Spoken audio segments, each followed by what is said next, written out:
Hey, what's up everybody? It's Saturday, August 8th. Hope you're having a great day so far. Hope you're ready for a great weekend. Let's talk about the workout. Today's gonna be a fun one. We got a little bit longer one for you. Some of y'all's favorites, I know. We're gonna start out with our warm-up. Today's warm-up is a 400-meter run, followed by dynamic range of motion, followed by 3 rounds of 5 deadlift, getting those hips moving, 5 push press, getting those shoulders moving, 5 good mornings with the bar on your back, and then 5 push jerks, getting those shoulders moving again, followed by 10 ring rows. Guys, if you don't have rings at home or you don't have a barbell, just do those movements with your dumbbells or a dumbbell, alternating sides. If you don't have rings, do some table pull-ups, or you can grab your dumbbells or an odd object and do some bent rows. After that, we have a 20-minute AMRAP of 100 double unders, 10 body weight power cleans, that's coming from the ground to the shoulder, 10 push jerks with the same weight, or split jerks. I believe it just says jerks. Body weight jerks, so same weight as you're using for the power clean, followed by 10 muscle ups. Now let's talk a little bit about this one. Your limiting factor here is going to be the jerk. Whatever your ability to put overhead will determine what your weight is going to be. If you can do body weight, great. It's not necessary. I know for a fact for myself that I probably can't do 10 body weight jerks in a row. That said, be smart about braking. You're very welcome to use a heavier weight, just knowing you may have to brake.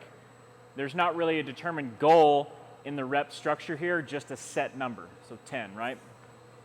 So just be smart with that. When you're deciding your weight, know that the power cleans may feel a lot easier because your limitation in the overhead movement.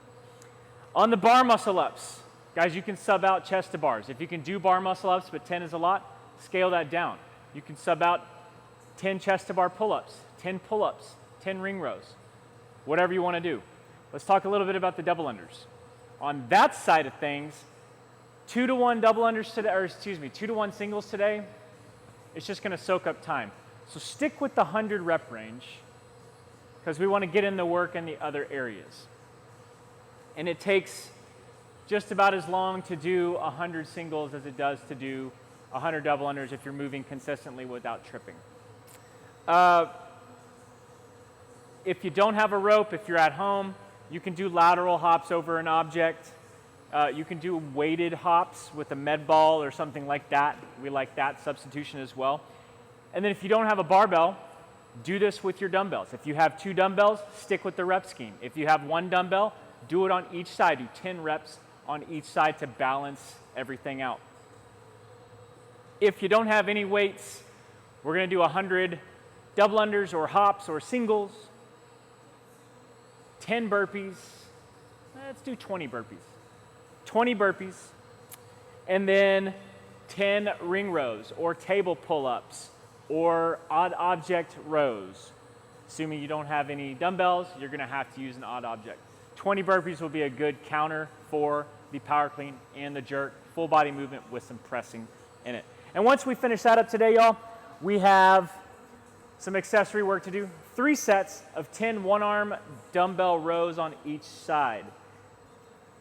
For those of you at home that had no pull-up bar and already did a bunch of rows, you can go ahead and forego that for today. Let's hop into the split stance RDL for the second piece. So you have 3 sets of 10 rows and 10 split stance RDLs on each side. Again, if you've already done a bunch of rows, don't worry about it.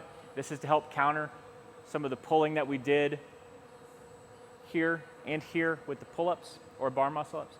But one thing to focus on the split stance RDL, we know that our feet are apart, one is slightly forward. Where that's going to be kind of depends on you and your height. A good general area is your heel is at about your toe length on the other leg. with the opposite hand of the leg that is forward. That's where you hold your weight. Push your hips back, stand up. When you feel the hamstring on the lead leg tighten up, you're ready to come back up. Make sure you're keeping your back nice and flat, and we're not just bending over to do this. You won't necessarily feel this where you need to feel it if you're not trying to push your hips back and keeping your back flat to engage that hamstring and your hips. 10 on each side. Choose a weight that's comfortable for you. If a weight is too much or you don't have a weight, you can use an odd object. It's very easy to do. Find some balance to it. When we finish that, hit your HomeWOD for the day. Have a nice Saturday. Have a great weekend. We look forward to seeing you on Monday.